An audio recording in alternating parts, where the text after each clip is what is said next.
kudo ku shkelin, mbeten pas gjurmë skandalesh, ndërsa papërgjegjshmëria dhe lakmia për para arrin për masa të paimagjinueshme, madje edhe kur rrezikohet drejt për drejt shëndeti publik përmes mbetjeve helmuese.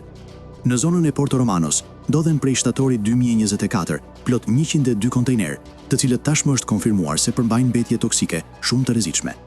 Institucionet shtetërore i kanë kaluar këto ngarkesa pa pengesa, ndërsa politika ka tentuar të mbulojë një aferë që përbën kërcënim serioz për jetën e qytetarëve.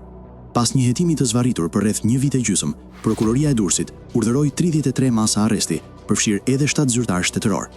Në arrest shtëpi u vendosën ish drejtoresha e Agjencisë Kombëtare të Mjedisit, Arta Dollani, dhe shefja e monitorimit të lejeve mjedisore, Kledina Skëndo, si dhe disa zyrtar portual e doganor.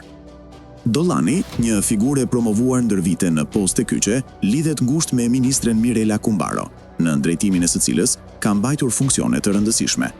Edhe pse përgjegjësia politike e çon drejt për drejt te ministri e mjedisit në kohën e skandalit, hetimi nuk arriti deri në atë nivel. Ndërkohë, 102 kontejnerët ndodhen vetëm pak qindra metra nga banesat, ndërsa asgjësimi i tyre kërkon miliona euro. Deri atëherë, rreziku mbetet, pavarësisht se mund të cilësohet sërish si një pikë e vogël.